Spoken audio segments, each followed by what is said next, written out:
हवा में मसालों की खुशबू और गोल्डन टेम्पल से आती संगीत की गूंज थी। अमृतसर, अमृत का शहर, एक ऐसी जीवन शक्ति से भरपूर था जो अपने अतीत के जख्मों को मात देता था। लेकिन वे जख्म जो विभाजन ने गहरे दिए थे, कभी भुलाए नहीं जा सके।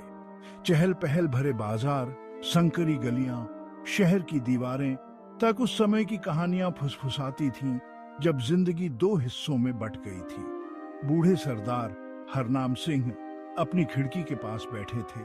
उनका झुर्रियों भरा चेहरा समय और दुख का नक्शा था। उनकी आंखें भले ही उम्र के साथ धुंधली हो गई थीं, फिर भी उनमें एक बीते युग की चमक बरकरार थी। उन्होंने अमृतसर को उसकी पूरी रंगीनियत में देखा था, समुदायों का एक जीवंत ताना बाना जो सद्भाव में रहता था। अब उन्होंने एक ऐसे शहर को देखा जो अपनी टूटी हुई पहचान से जूझ रहा था। उसका दिल हमेशा अलगाव के दर्द से भरा हुआ था। हरनाम सिंह की निगाह दूर क्षितिज पर गोल्डन टेम्पल के सिलहुट की ओर चली गई। उसका सुनहरा गुंबद दोहरिया धूप में चमक रहा था। यह मंदिर आशा और सांत्वना का प्रतीक, शहर के धैर्य के प्रमाण के रूप में खड़ा था। लेकिन हरनाम सिंह के लिए यह उन सब बातों की भी एक दर्दनाक याद दिलाता था जो उन्होंने खो दी थी। उन दोस्तों और पड़ोसियों की जो अब एक दूर देश में अजनबी थे। रेलवे स्टेशन पर लोगों की भीड़ से एक अकेली शख्सियत उभरी। उसका नाम सलीम खान था और उसने एक लंबा सफर तय किया था। उसका दिल उम्मीद और घबराहट के मिश्रण से भारी था। दशकों तक एक नए देश में शरणार्थी के रूप में रहने के बाद वह अपने जन्म के शहर अमृतसर वापस आया था।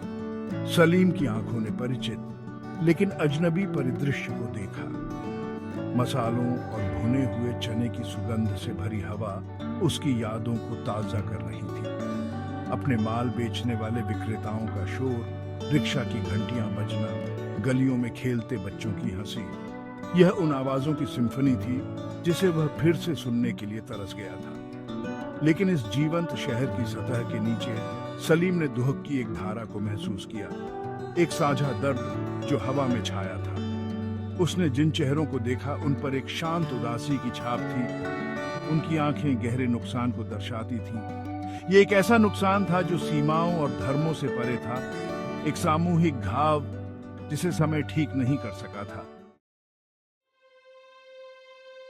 बूढ़ों के पास लंबी यादें होती हैं और अमृतसर में वे यादें दर्द से रंगी हुई थी। हरनाम सिंह अक्सर खुद को उन लोगों की कहानियों में खींचा पाते थे जिन्होंने विभाजन की भयावहता को देखा था। उन्होंने गौर से सुना जब उन्होंने रक्तपात, विस्थापन, उन बिखरे हुए सपनों के बारे में बताया जो उनके जीवन को परिभाषित करने लगे थे। श्रीमती कौर थीं जिन्होंने दंगों में अपने पति को खो दिया था। उनकी दुनिया उनके चारों ओर ढह गई थी क्योंकि वह अपनी गोद में अपने नवजात बेटे के साथ नई खींची गई सीमा पार भाग गई थी। और फिर मिस्टर भाटिया थे जिनका पारिवारिक घर, जो कभी हंसी और गर्मजोशी से भरा था, जमीन पर जला दिया गया था। केवल राख और नफरत का कड़वा स्वाद पीछे छोड़ गया था। हर कहानी एक टूटे हुए अतीत का एक टुकड़ा थी, विभाजन की मानवीय कीमत का प्रमाण थी। जब हरनाम सिंह ने सुना तो उन्होंने उनके दर्द के लिए गहरी सहानुभूति महसूस की, क्योंकि वे भी अपने नुकसान का बोझ उठाए हुए थे। वह समझ गया था कि विभाजन से हुए घाव गहरे हैं, उनके जीवन के ताने बाने को काटते हैं। साल गुजर गए लेकिन जुदाई का दर्द बना रहा। सलीम खान ने खुद को अपने बचपन के घर की यादों, अपने भाई बहनों की हंसी, अपनी मां के खाने की सुगंध से सराबोर पाया। ये यादें जो कभी सुकून का स्रोत थीं, अब एक दूर के सपने की तरह लगती थीं जो उससे एक अथाह खाई से अलग हो गई थी। वह अपने अतीत के बारे में बोलने के लिए तरस रहा था, अपनी कहानी किसी ऐसे व्यक्ति के साथ साझा करने के लिए जो समझ सके।